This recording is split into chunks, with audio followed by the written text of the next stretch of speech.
Hi friends, শখের বাগান YouTube চ্যানেলে সবাইকে ওয়েলকাম। এখন নভেম্বর মাসের বলতে গেলে তো মাঝামাঝি সময় চলে এসেছি। আর এই সময় গাছের একটা ড্রাগন বাগানের একটা বেশ কঠিন একটা পরিচর্যা দরকার, হার্ড ফার্টিলাইজার একটা দরকার যেটাকে বলে। ঠিক আছে, তো আজকে আমি ওর জন্য প্রিপারেশান নিচ্ছি। হার্ড ফার্টিলাইজারের জন্য যে যে পজিশনগুলো গাছের বানাতে হয়, তো আমি সেই রকমই সব আস্তে আস্তে করে পজিশন নিচ্ছি। তো ফার্স্টে আমরা আগের বছর আমার একটা এই ভিডিও আছে হার্ড ফার্টিলাইজারে কীভাবে কী ব্যবহার করেছি। এবছর আমি সেম ভিডিও বানাবো, কারণ যে এবছর আমি কি করলাম আমার এই কটা গাছের জন্য, আমার এই টবে যাদের পরিস্থিতি এরকম সিচুয়েশান আবার অনেকেরও হতে পারে এইরকম সেম সিচুয়েশান। এরকম টবে এই কয়েকটা গাছ আছে, তো তাদের জন্য আমি এই ভিডিওটা বানাচ্ছি, বা সবার জন্যই বানাচ্ছি, সবাই এটা দেখতে পাবে, ওটা নিয়ে কোনো অসুবিধা নেই। আমি কীরকম কী করছি, তো যারা যারা আমার পুরনো চ্যানেল, আমার এই শখের বাগানের কী বলবো বন্ধু আছো, তো তাহলে তারা সবাই জানো যে আমি কীভাবে কীভাবে ইউজ করি এই নভেম্বর মাসে, কীভাবে আমি হার্ড ফার্টিলাইজারটা শুরু করি। তো তো আজকের ভিডিওটা এটাকে নিয়েই হবে। তো চলো আজকে ভিডিওটা শুরু করা যাক। ফার্স্টের কাজটাই হচ্ছে আমার এই টবের মাটিগুলোকে সরিয়ে নিয়ে, পুরনো মাটিগুলোকে সরিয়ে নিয়ে আবার নতুন মাটি, নতুন মাটির সঙ্গে বিভিন্ন ধরনের জৈব সার, বিভিন্ন ধরনের ফার্টিলাইজার দিয়ে আমি করব, তো রিপোর্টিং করব। আর এই কী বলে হার্ড ফার্টিলাইজার করা, তোমার এই রিপোর্টিং করার মধ্যে একটা কী বলবো, একটা সমান একটা জিনিস ব্যাপার। রিপোর্টিং কথার অর্থ, বা আমি যদি মাটি নতুন করে তুলে আবার নতুন করে মাটি দেবো, হ্যাঁ, সবার মনে কোশ্চেন আসতে পারে যে এই যে গাছের মূলগুলো আছে বা শাখা মূলগুলো আছে, চেরগুলো আছে, যেটা বাংলা পাতি ভাষায়, ঠিক আছে, ওগুলো তোমার তো হয়ে যাবে, তা কী বলে কেটে যাবে, সেই করে যাবে। এটাই তো তুমি একটা তোমার কি নর্মাল লাইফে কি হয় যে একটা নতুন কী বলবো তোমার যারা গাছ লাগিয়েছো, যারা রিপোর্টিং করো, তারা জানো যে আমি তো আর পুরো ড্রাগন গাছটাকে রিপোর্টিং করতে পারবো না, যে তুলে পুরো ভেতরের সব মূল কেটে দিয়ে আবার শুরু করে আবার নতুন করে রিপোর্টিং করব, এরকম তো করা সম্ভব না।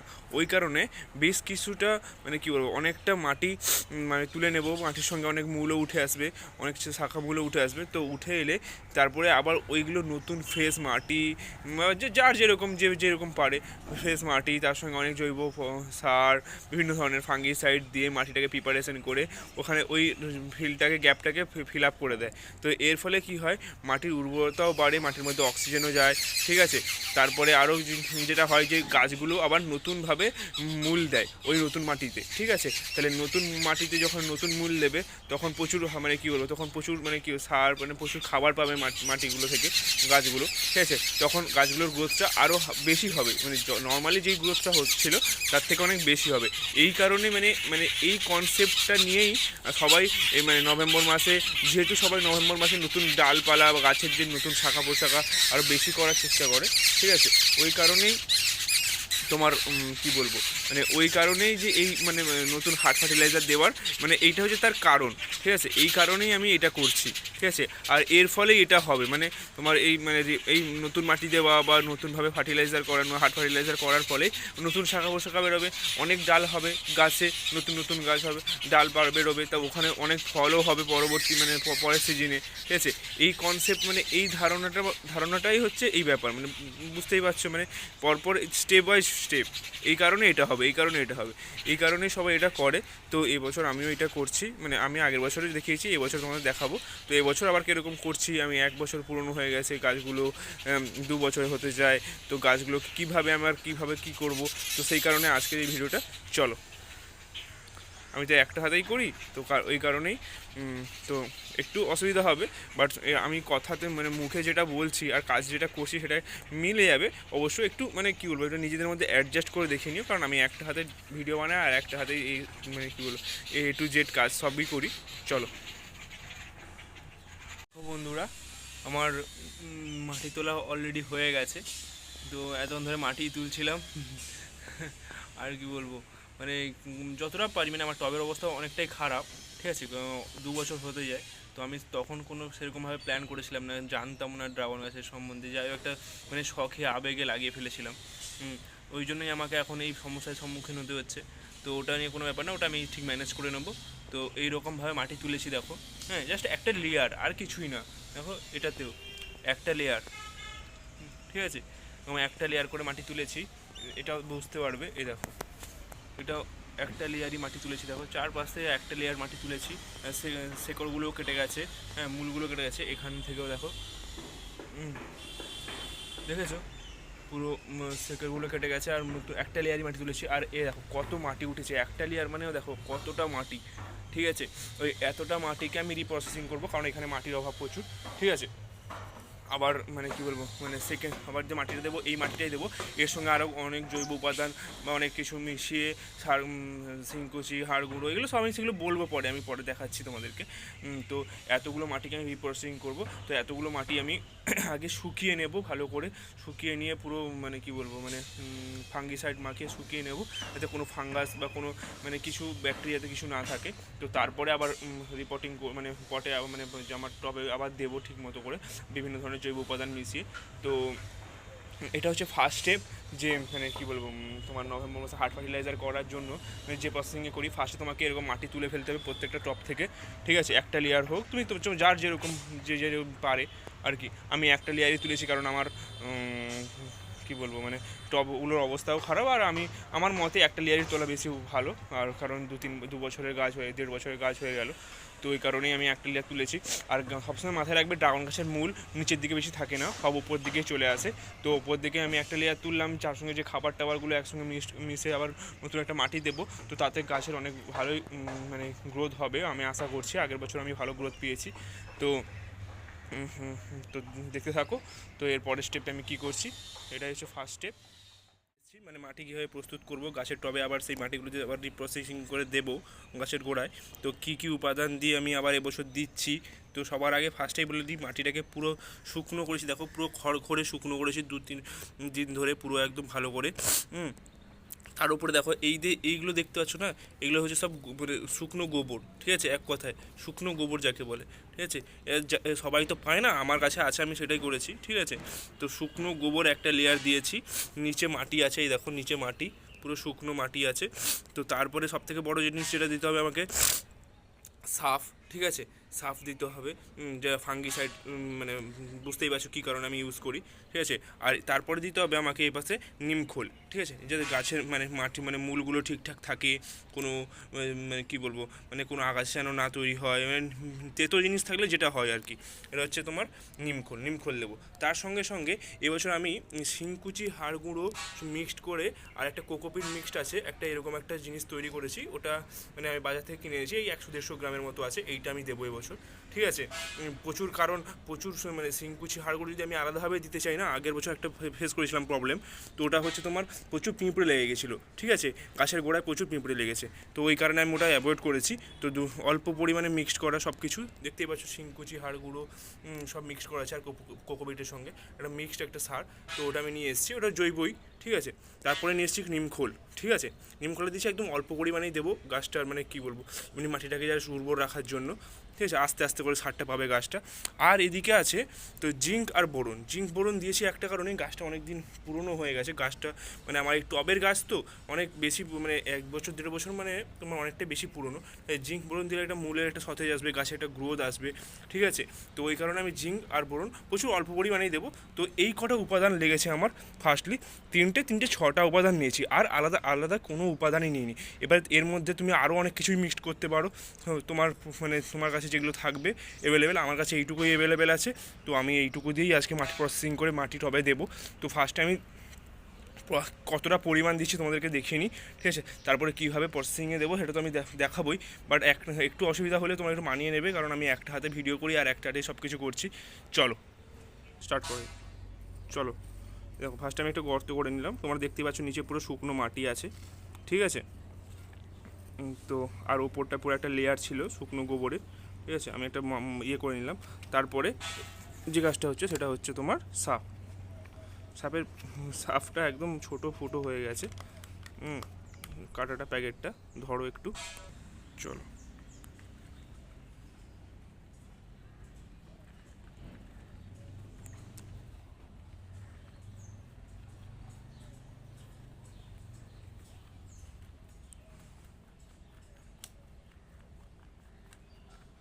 বুঝতে পারছো,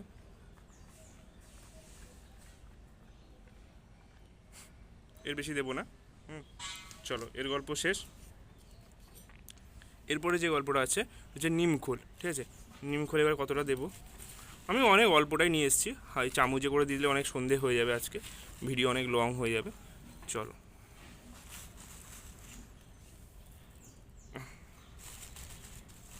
অনেক অল্পই নিমখোল নিয়ে এসেছি, এই 150 গ্রাম মতো, ঠিক আছে। এইটুকু মাটিতে আমি কতটা মাটি নিয়েছি ওই পরিমাপটা বলতে পারছি না, তো মোটামুটি একটা আইডিয়া দেখো, এতটা মাটি, ঠিক আছে, 1 বোল মাটি হবে, হ্যাঁ 1 বালতি মাটি হবে, ঠিক আছে। তার সঙ্গে কিছুটা আমি শুকনো গোবর মিশিয়েছি, ওই 150 গ্রাম মতো আমি নিমখোল মেশালাম, ঠিক আছে, ঠিক আছে। চলো, 150 গ্রাম নিমখোল মিশিয়ে নিয়েছি, হ্যাঁ। এরপরের ব্যাপারটা হচ্ছে, উফ, একটা হাতে এত ঝামেলা। এরপরের ব্যাপারটা হচ্ছে এই জিনিসটা, ঠিক আছে, তোমরা দেখতে পাচ্ছ, এই দেখো শিংকুচি, হাড় গুঁড়ো, হ্যাঁ। এই জিনিসটা এটা 100 গ্রামের এনেছি আমি, ঠিক আছে। 1 মুঠো পুরো ভালো জায়গায় ছড়িয়ে দেবো, 1 মুঠো, 2 মুঠো, 3 মুঠো দেবো। এটা আর এখন দেবো না, আমি এটা গুছিয়ে রাখবো আবার পরে, মানে ফল আসার আগে যে সিজনটা, তখন আমি মাটিটা প্রিপারেশন করবো তার জন্য, দেওয়ার জন্য, ঠিক আছে, এটা রেখে দাও। তারপরে জিনিসটা হচ্ছে আমি এমনি খোল, সর্ষের খোল, ঠিক আছে, ওটা একদমই বেশি দেবো না, আমি 1 মুঠো থেকে 1.5 মুঠো দেবো, পুরো জাস্ট দেবার জন্য, ঠিক আছে, পুরো দেবার জন্য একটুখানি দিলাম, তো বুঝতেই পারছো, আর দেবো না, ঠিক আছে। এইটুকু হচ্ছে ব্যাপার। এবারে জিঙ্ক, এটা হচ্ছে জিঙ্ক, ঠিক আছে, জিঙ্ক পুরো অল্পই দেবো, একেবারে অল্প,